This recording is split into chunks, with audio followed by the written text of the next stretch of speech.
Hello. Good afternoon. Thank you for joining us at this press conference. My name is Amy Lewis. I'm the Vice President of Policy and Community.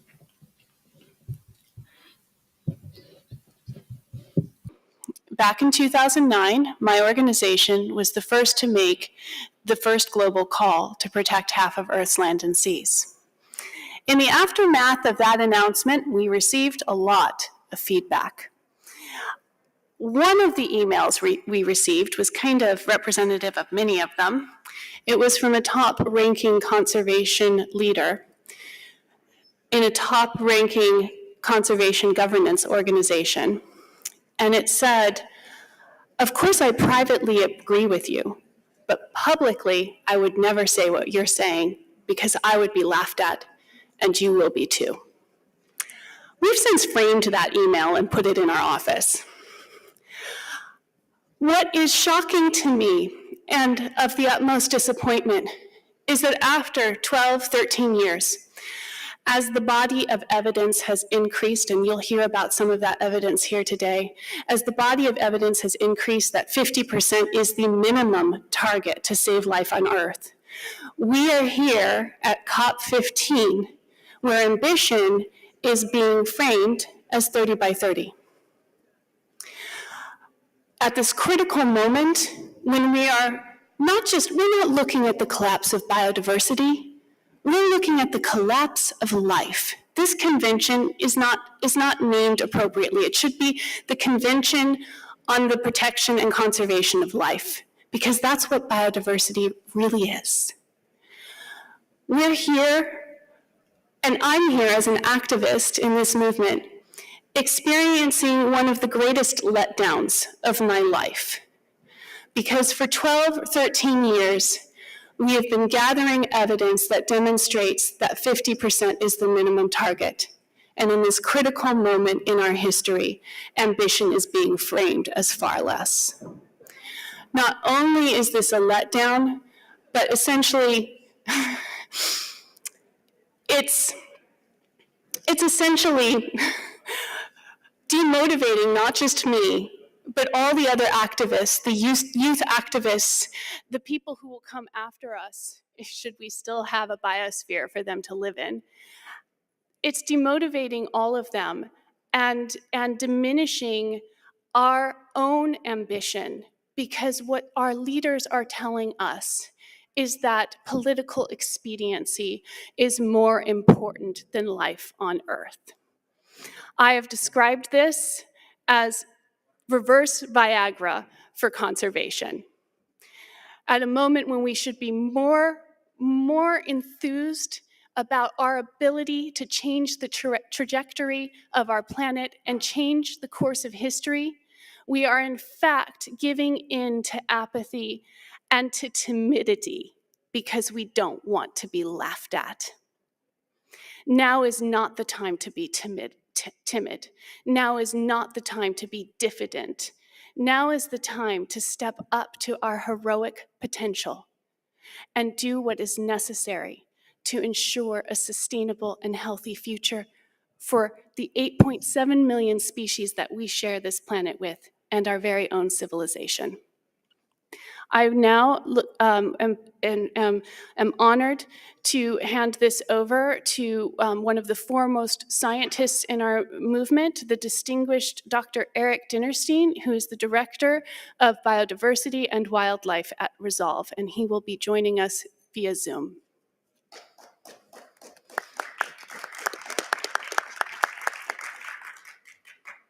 Thank you, Amy. Hello, everybody. Sorry I'm not there in person. I was yesterday, but had to fly back to Washington, D.C. Amy framed, I think, from her heart, what we all feel. I'd like to give you maybe more of the science that fleshes out the validity of why we need to protect 50%. First of all, let's start with the presumption that 30% is enough. We have yet to see a paper published in the peer-reviewed scientific literature that makes that claim. There's no serious biodiversity scientist who would say that 30% is enough. Now, my own view is if this was 1952 instead of 2022, I would say 30 by 1952, where do I sign? That's great. That would be terrific progress. That would be ambitious. But the reality is, it's not 1952, it's 2022, and we have about 10 years left before we start to see most of the major ecosystems on Earth unravel because of the threats posed against them from climate change, from land cover change, from invasions of exotic species, from overhunting. And we have this perfect storm of threats that are counteracting this. And so we also have learned in the last few years how the goal of trying to stabilize Earth's climate is intimately linked to reversing biodiversity loss, and how reversing biodiversity loss is intimately linked to stabilizing the climate.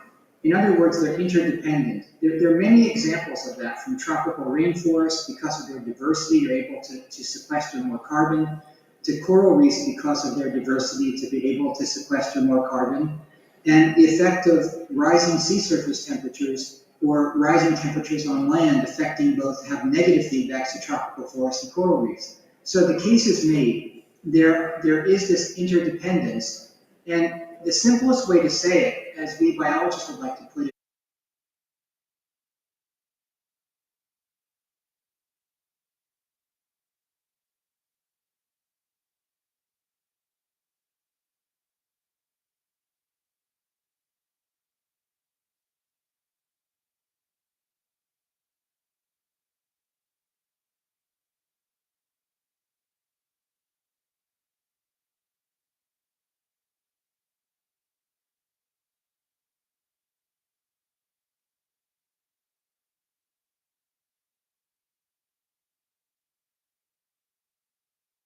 narrow range endemics, the species that live only in one location or a few locations or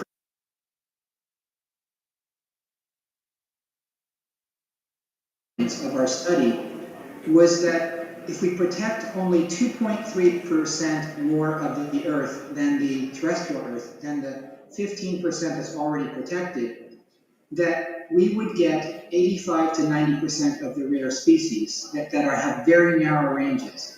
That's really good news, is that with a little bit of effort, we can do tremendous good in a short period of time.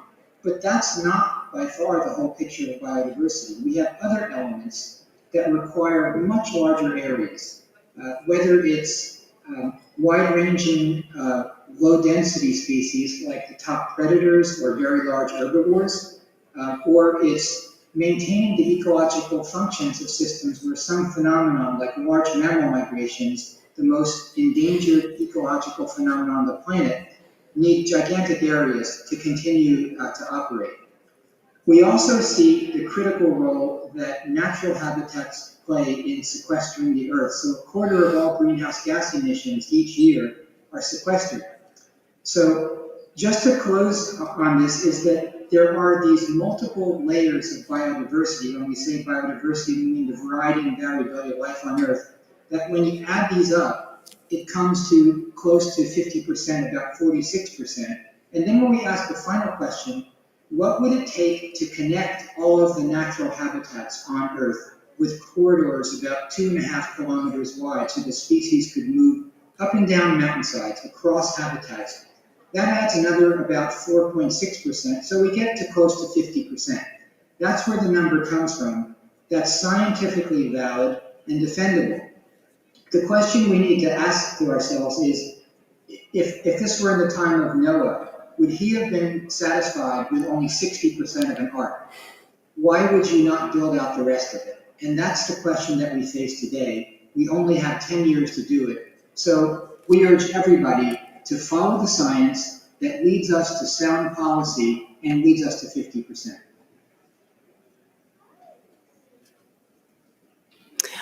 Thank you, Eric. And now I would like to introduce you to Carl Burkhart, Director of One Earth.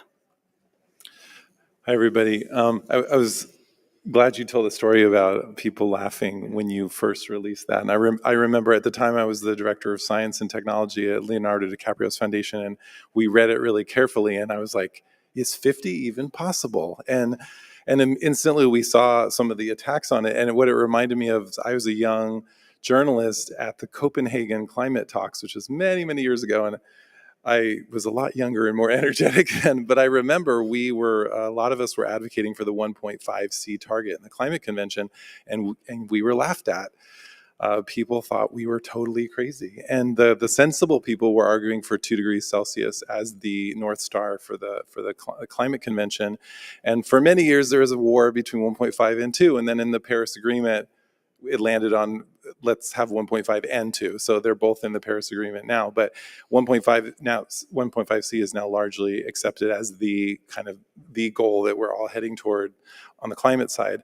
On the biodiversity side, we've really are just at the beginning of that journey, I feel. And 30 to me really does feel like the 2 degrees Celsius equivalent, and the 50 is 1.5. And we see some of the same dynamics I see back then as a climate person now on biodiversity.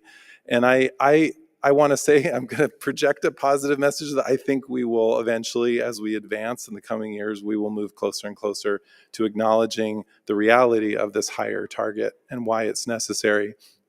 So with Eric, I was privileged to be a co-author on the Global Safety Net paper, which came out. That was the first global scale inventory that landed on remarkably 50%, actually 50.4% of the Earth's surface on land. And that was through a comprehensive analysis of 13 different scientific studies compiled together.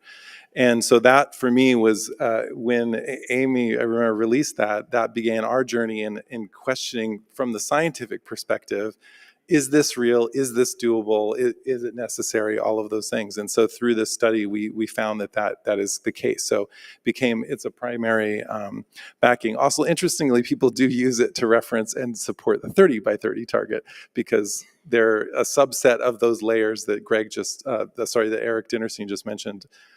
The first 3 subsets of those add up to 30. But one of the things I wanted to raise here is there's many issues, and we'll get to some of the other ones around these area-based targets. But the one that has worried me, and I wrote a piece about this called 30 by 30 is not a one-size-fits-all target. So if you want to go really into the wonkiness of it, you can read the whole thing there. But there's a map that was shown, I think just recently, this kind of color-coded map. What we worry about, so a lot of you may know, like the previous version of the CBD COP, which led to the Aichi targets, that had set a 17% area-based target. So we did eventually get to 17% just recently. But what we saw was that was a global target, 17%. What ended up happening is it became a de facto national target for many, many, many countries. And so we worry about this conflation of the global 30-50 target and governments then using that target to set their own national targets. And so I don't know if we can flip to that map, and we did this analysis based on the Global Safety Net and found that we saw a lot of countries starting to adopt a 30% national target.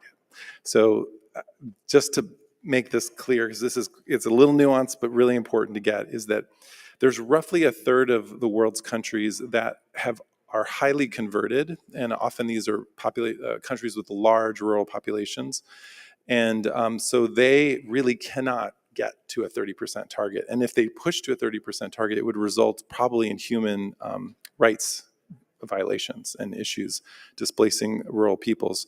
So that's one problem. And on the other side of the coin, you have countries that are mega diverse with lots of biodiversity who are using the cover of a 30% target to lower their own national ambition. And many countries should have a 50, 60, 70% target because those countries harbor so much biodiversity. But now they get to be called high ambition by sort of adopting a 30% position. So those are the things we've worried about.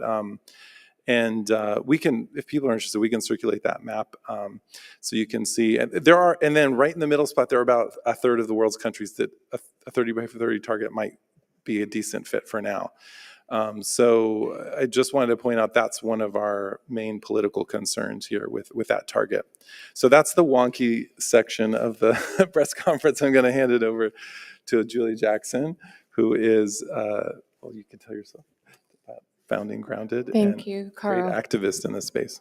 Thank you so much. Hi, I'm Julie Jackson, founder of Grounded, and today I'm sitting here with some really esteemed scientists and people that are advocating that we protect half of our planet by 2030 if we want a chance to make it out the other side alive. I lost my home to the Kincaid fire, so I've lived the climate crisis quite personally. And the sixth mass extinction is well underway. We're losing 150 species per day. We're losing every minute a football-sized field of forests.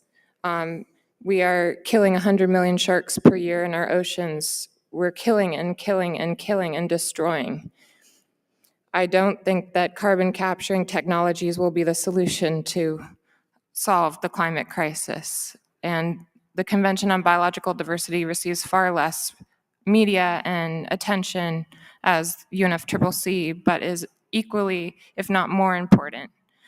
We need terrestrial carbon sinks and marine carbon sinks to remain intact, and the only way to really ensure that we survive is to protect half of our planet by 2030, not the 30 by 30 that a lot of government officials are getting behind. And even last night, we were in the oceans negotiations, and some countries are trying to weaken the targets of 30 and eliminate them completely, of just 30%.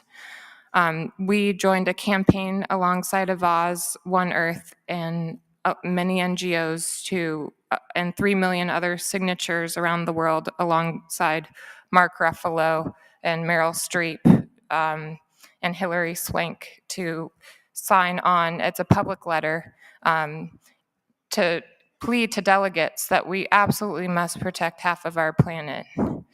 The Amazon is a critical carbon sink as well. It sequesters 5% of GHGs every year, and we've deforested 17% of the Amazon to date, and the point of no return, scientists say, is anywhere from 20 to 25% of the Amazon. One thing that's worth noting is we cannot do this without Indigenous leadership and guardianship. 80% of the most biodiverse territories of our planet are safeguarded by Earth's original caretakers, Indigenous leaders. There's a reason for that, and we must honor these communities. We must heed to their leadership and listen to them, because these communities on the ground that are safeguarding life on Earth are going to get us out of this crisis. In a more optimistic scenario, I think that more people will galvanize to come together and honor and protect not just land ecosystems, but also marine protected areas. Currently, we're only protecting 15% of land globally and 8% of our oceans. So we've got a long way to go. But if we can rely on press and media to really get behind this and pressure delegates here and now, we can do this. I really think that we can make it out the other end, or else we wouldn't be up here doing this work. It's also worth noting that these types of particular negotiations that are happening right now at this CBD will not take place until year 2030 again. They'll check their targets every year, but these negotiations happening here and now are the single most important negotiations of our lifetime. It's a very scary thing to think about. And so we need civil society, we need all sectors of society, we need media, we need mass attention to what's happening here and now behind closed doors. Thank you for listening, and please get behind the global safety net and protecting 50% of our planet by 2030. I'm going to pass it over to Oscar Soria, who's been doing this for a long time and really advocating for nature needs half. Thank you. Thank you, Julia, and thank you, everyone. Julia is one of the leaders that has been joining in the last few months a growing call for protecting a higher target than the 30%. You might have seen in this room a lot of conservation organizations calling for that target, and what you see is what you feel, but sometimes you don't really see the bigger picture. And the bigger picture that we want just to tell is that there are hundreds of organizations around the world. Most recently, for instance, more than 200 organizations in Brazil calling for a target for 50% of protection and conservation of the planet by 2030, and a growing number of indigenous organizations around different continents calling for the same target. And why? Because we already are around 34% of protection de facto having indigenous lands. If those lands will be recognized and if indigenous people will be celebrated, supported, and not being killed or persecuted, they will just already will have that target. So indigenous peoples are basically key part of this element of this target. And so what we fail to understand in these conversations is why the so-called high ambition coalition is calling for a target that we already have achieved. And so for ourselves in AVAAZ, where we've been pushing, we're part of this, the largest petition of the CBD is of more than 3.2 million people has signed a petition calling for world leaders for this. So one of the things we really like just to have in this room is that governments can also listen the societies and not just the elites of the conservation movement that are in this place. And just let me just recap a little bit the history of how this target actually started. And one of the key moments was in Sharm el-Sheikh in 2018, where in a lunch, many organizations decided that that should be the minimum target just to update the IKE target that has been agreed in 2010. And what we have seen is that the movement just got stuck into that. They got some political momentum in the UNGA in 2019, and then we have the One Planet Summit in 2021, where that coalition, the High Ambition Coalition, was launched. Unfortunately, in the COP in Costa Rica, the pre-COP climate in Costa Rica, that coalition was launched and the indigenous people just saw that in the papers. So it really lacked that level of conversation across scientists, across the NGOs, across indigenous peoples, and that was constantly questioned every moment and every time. And then there was here in Montreal in December 2019, it was a workshop of the AVC and the area-based conservation measures workshop that took place here. There wasn't consensus about that target, and yet because there's been just some push from the High Ambition Coalition just to show a headline target, that headline target made it for the zero draft, which was presented in January 2020. Then, of course, COVID hit in March 2020. And then since then, what we have seen is a growing number of scientific evidence calling for higher targets, and as well recalling for other targets as well. So I think that what we need just to really mention here is the fact that despite that more research are coming, we need and we call governments here to really have this target based on science. We cannot just have political expediency anymore. So if the High Ambition Coalition wants just to be high, they have just to be set, for instance, on the IPCC. The IPCC recommends last February a range between 30 to 50% of protection. So otherwise, if the High Ambition Coalition wants just to stick on the 30%, they should change their name and be the At Least Ambition Coalition rather than High Ambition Coalition, because time is up. So no extra time. We spent 2 years in discussing this. We need just to get this done. We need just to solve this out. Thank you. Hi, everyone. My name is Yen Perico, and I'm the director of Coalition Wild. I'm going to start by saying that I am so surprised that there are so many national delegations who treat biodiversity with such complacency. And it's so astonishing given that biodiversity is collectively what creates the fundamental conditions necessary for life and human civilization. And here at COP15, I've been here for like 5 days, and you hear ambitious, the word ambitious thrown everywhere. And somehow to me, it feels like that word is tarnished, because I feel like if you're going to be ambitious, at least make the most out of it. And right now, I'm just deeply, deeply disappointed. I came here because I'm part of a youth organization. I'm leading a youth organization. And my plan for the next 10 years is to align our theory of change with the global biodiversity framework. And to be honest, I cannot be more ambitious than the GBF. That would be very disappointing. So I want us to step up. I need all the politicians. I'm not going to call them world leaders right now, because leaders actually show up. So I'm going to call all the politicians to step up and level with us, level with our ambition, level with the youth's ambition. When I entered the conservation field, I envisioned that I'm going to work hard for the natural environment to prosper, but now I feel like I'm just keeping it I'm keeping it from its decline, and I don't want that to be the trajectory of our future. So I'm just going to say that if someone asks me again, like, what do I feel about COP15? I always say I'm hopeful but pessimistic. I'm hopeful because I am so proud that I'm with this community that's actually here for a more ambitious target. I am so happy that I'm surrounded by these people. I just want to say that if there's any kind of misinformation around the 50% by 30 targets, engage with us. Ask us the hardest question, and not just shut down the idea without even actually understanding the science behind it and what's the project or what's the tools that's available for us to achieve the goal.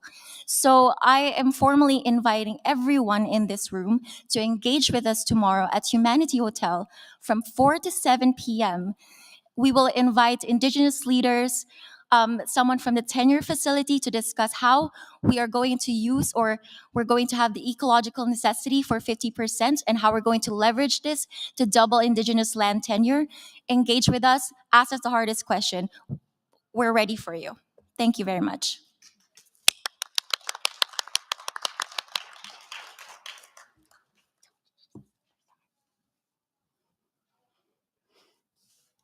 Should we do any questions? Do we have time?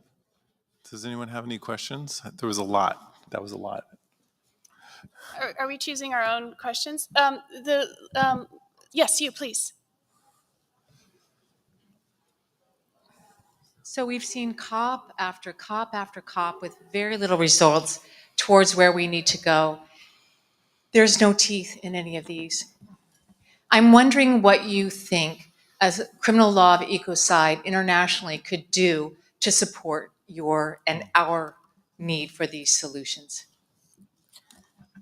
Thank you for that question. I'm actually the chair of U.S. Allies to Stop Ecocide, and I think stopping ecocide is critical. Currently, 24 countries are behind the idea of criminalizing ecocide, but we need 82 to get on board. The U.S. is not a member of the ICC, but has some of the loudest voices, so we're building allies to come on board. But I think ecocide, especially with the rate of deforestation, we're deforesting, I believe it's around 115,000 acres per day. It's a significant amount that we're deforesting, and without ecocide and making the mass destruction of nature a crime, we won't get out of this crisis.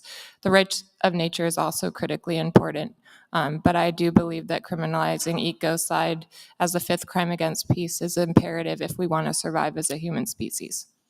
And I just want to jump in here as a political scientist too, because unfortunately, you're right. These conventions oftentimes don't have teeth, but the thing is they could.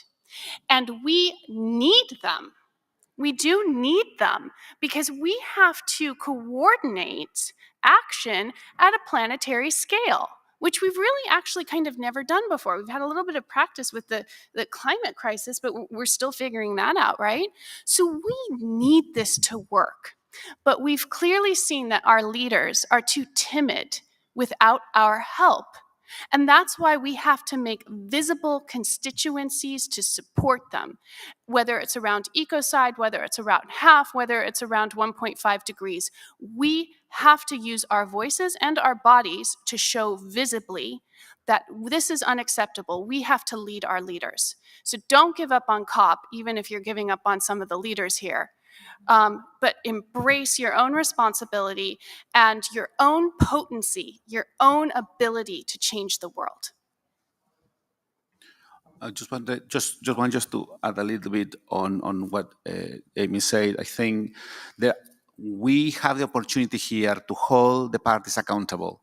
And one of the proposals that we're pushing, of course, is the compliance mechanism, the compliance review mechanisms. And there are tools and there are elements that if we get it right here, we can in fact make this convention have some teeth and hold them accountable. So I think that should be key. And this is just at least the most boring, less headline-grabbing element of this convention, and yet is the most critical one for activists and also for journalists. I think I really encourage just to come up with us, and we have a little huddle, and we can actually have a bit of a briefing about how this will work, because there is a way to do it that also can clear up all the rhetorical differences that you have between the North and the South, and that will actually create a path for cooperation and solidarity across different parties.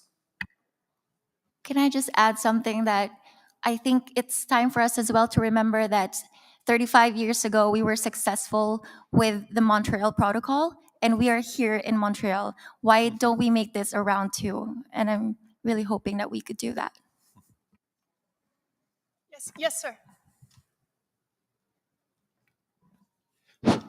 Thank you very much. Nicholas King from Wilderness Foundation Africa, the founding organization for WILD, in fact.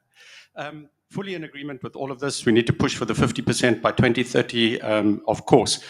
But what after that? Okay, I don't want to get on an aeroplane which has only got 50% of its components working. I want to get in an aeroplane that's got 100% of its components working. So absolutely, we've got to push for higher targets. We've got to get to higher ambition, but we also need a trajectory beyond 2030. And we need to get everybody behind that push too, to take it further. So I'd be interested to just hear from the panel on your thoughts on beyond 2030, beyond 50 by 2030. Thank you.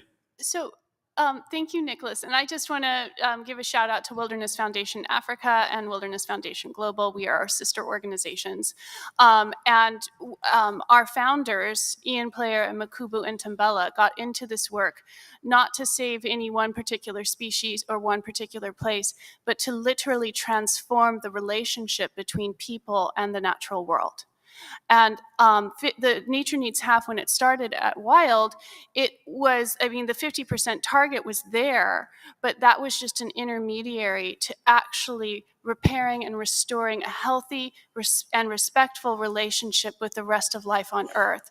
So there are absolutely technical and policy mechanisms that we should be considering, but I think we need to be considering this at a psychological and, dare I say, spiritual level as well, and seeking out the leadership that could help us change that, which, by the way, is very apparent and abundant in indigenous civilizations. We should be placing them as our leaders and asking them for help, what we need to change. Just to add one point to that, I want to make this point. I don't know if we said it just in quite this way, but 50% is all that's left.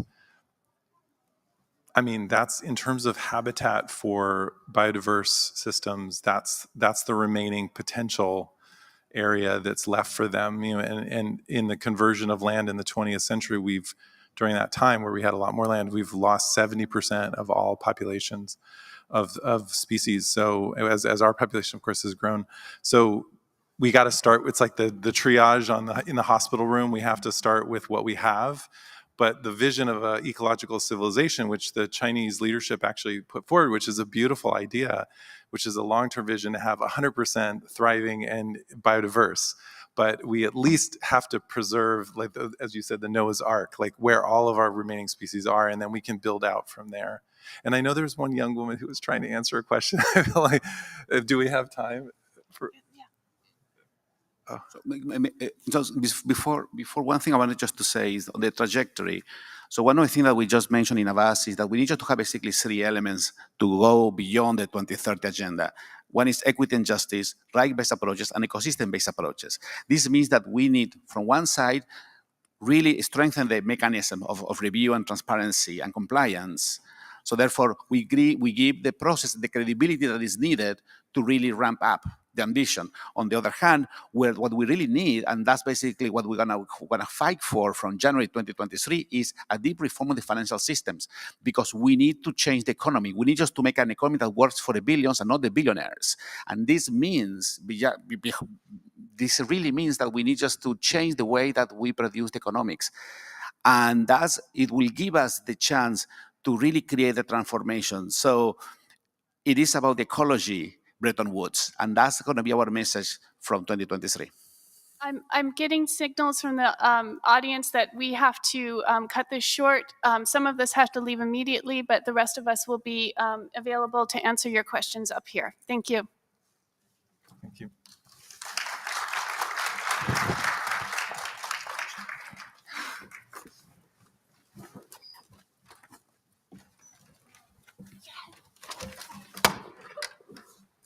Careful with the Canadian flag.